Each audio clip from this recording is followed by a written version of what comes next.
बाप मंत्री हो तो बेटे को कुछ करने की जरूरत क्या है? जो चाहे मुट्ठी में कर सकता है।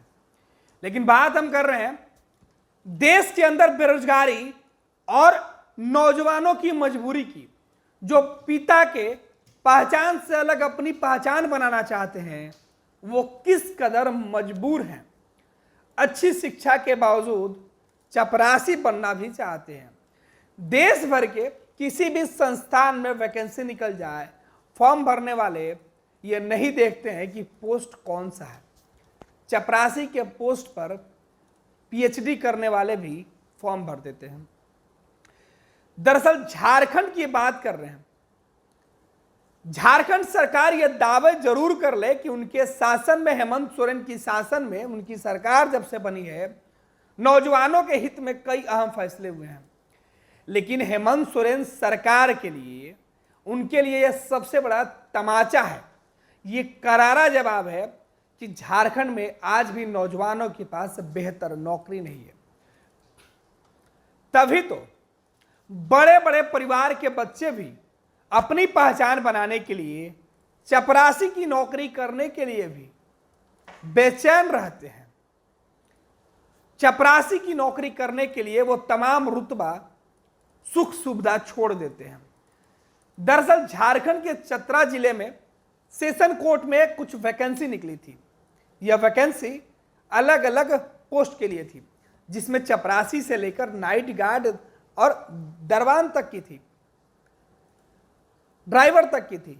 लेकिन सोचिए, झारखंड में एक ऐसे नौजवान ने चपरासी की नौकरी पाई है, जिसकी नौकरी लगते ही सूबे के सियासत में चर्चा तेज हो गई है। दरअसल हेमंत सोरेन के कैबिनेट मिनिस्टर, जिसके बेटे ने अपने पिता के सियासत में कदम रखने के बाद से वो तमाम सुख सुविधा देखी है, जिनके एक इशारे पर बड़े बड़े अधिकारी हाथ बांधे खड़े होते हैं, जिनके एक इशारे पर नौकरों की लाइन लग जाती है। मंत्री बनने के बाद सदानंद भोक्ता के आगे पीछे दर्जनों बड़े बड़े अधिकारी चलते हैं।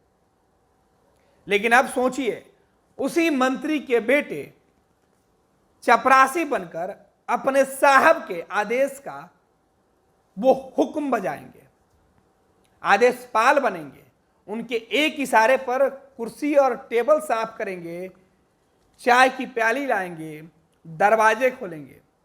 घर पहुंचते ही जिस शख्स के गाड़ी का दरवाजा खोलने के लिए बड़े बड़े अफसर खड़े हो जाते हैं, बड़े बड़े नौकर चाकरों की फौज खड़ी हो जाती है, वो खुद दूसरे के यहां जाकर नौकरी बजाएगा। ये बात थोड़ा सा अटपटा लग रहा है, लेकिन ये बता रहा है कि झारखंड में पिता के नक्शे कदम पर बेटा नहीं चलना चाहता है, बेटा खुद की पहचान बनाना चाहता है। सदानंद भोक्ता अपनी मेहनत, अपनी काबिलियत से झारखंड सरकार में मंत्री हैं, लोगों का भरोसा उन्होंने जीता। लेकिन उनका बेटा सदानंद भोक्ता से भी एक कदम आगे निकल गया। सदानंद भोक्ता के बेटा मुकेश भोक्ता, झारखंड में जो सरकारी परीक्षा का आयोजन किया गया था सिविल कोर्ट में, सेशन कोर्ट में, उसमें उन्होंने खुद फॉर्म भरा। चपरासी के फॉर्म पर उन्होंने एग्जाम दिया। एसटी कोटी में उनका चयन हुआ, उनके साथ उनके एक रिश्तेदार का भी चयन हुआ है। लेकिन ये जब से यह रिजल्ट सामने आया, तब से सियासत तेज हो गई है कि आखिर एक मंत्री के बेटे को चपरासी की नौकरी क्यों करनी पड़ी। क्या झारखंड में विकास का पैमाना यही है?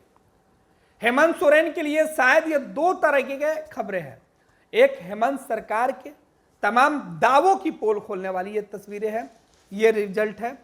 दूसरी, हेमंत सोरेन की सरकार में वीआईपी को कोई वीआईपी कल्चर से ना देखे, सियासत का वारिस कोई ना हो जाए। आप जो कीजिएगा वही आपको भुगतना पड़ेगा। दोनों ही नजरों में हेमंत सोरेन सरकार के इस मंत्री की चर्चा हो रही है। विरोधी यह कह रहे हैं कि आखिर एक मंत्री के बेटे को चपरासी क्यों बननी पड़ी, तो समर्थक यह कह रहे हैं कि देखिए यह तस्वीर है कि जहां भ्रष्टाचार के नाम नहीं है, जहां परिवारवाद की बात नहीं होती है, जहां रसूख का कहीं चर्चा नहीं होती है, जबकि देश में कई बड़े लोग हैं जिनके बेटे केवल अपने पिता के नक्शे कदम पे न चलकर ये केवल उनके नाम की वजह से बड़े बड़े जगहों पर बड़ी कुर्सियों पर बैठे हुए हैं, चाहे वो किसी काम के हो या नहीं। बीजेपी पर हेमंत सोरेन सरकार के सहयोगी यही आरोप लगा रहे हैं।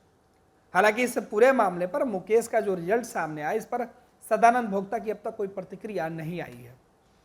लेकिन झारखंड के इस रिजल्ट ने मंत्री के बेटे चपरासी बने हैं और इस रिजल्ट ने झारखंड के बेरोजगार नौजवानों को एक तरीके से सबक दिया है, तो दूसरी तरफ उनको एक हौसला दिया है कि वो सरकार से जो अपनी मांग उठा रहे थे, पूछ रहे थे सवाल, उसको बल भी दिया है कि आखिर बेरोजगारी का आलम यह है कि मंत्री का बेटा जो अच्छी शिक्षा, अच्छे वातावरण में रहा हो, अच्छे उनको तमाम सुख सुविधा मिलती हो, वो चपरासी की नौकरी करेंगे।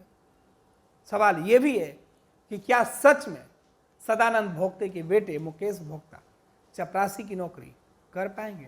क्या आप अपने माता पिता बनने का इंतजार कर रहे हैं? ओएसएस फर्टिलिटी ने लगभग 90,000 जोड़ों के जीवन में खुशियां भर दी हैं। आज ही 8929755101 पर कॉल करें। ओएसएस फर्टिलिटी के कम लागत वाले आईवीएफ उपचार की सहायता से अपना सपना पूरा करें और सभी को खुशखबरी दें। ये लो मुंह मीठा करो, आज मैंने अपना जॉब छोड़ दिया, अब हम पूर्णिया वापस जाएंगे। जॉब छोड़ दिया है? मतलब ये घर कैसे चलेगा? हम करेंगे क्या? और माँ बाबूजी क्या बोलेंगे? इसलिए मैं एक और मिठाई का डब्बा लाया। अपने बिजनेस के लिए लोन अप्रूव हो गया। अरे लोन अप्रूव हो गया वो तो ठीक है, लेकिन पूर्णिया में हम रहेंगे कहाँ? अपना घर भी तो नहीं है वहाँ। इसलिए तो एक और मिठाई का डब्बा अलग से लाया हूँ। हमने पूर्णिया में घर ले लिया है, पूर्णिया के ई होम्स पैनोरमा में। पूर्णिया में पैनोरमा ग्रुप लेकर आए हैं ई होम्स पैनोरमा। बड़ा घर, आलीशान जिंदगी और अत्याधुनिक सुविधाओं के संग। अरे अब क्यों मुंह मीठा करवा रही हो? क्योंकि हम घर वापसी जो कर रहे हैं। घर वापसी की खुशी पूर्णिया में ई होम्स पैनोरमा के संग। ई homes panorama, luxurious lifestyle redefined.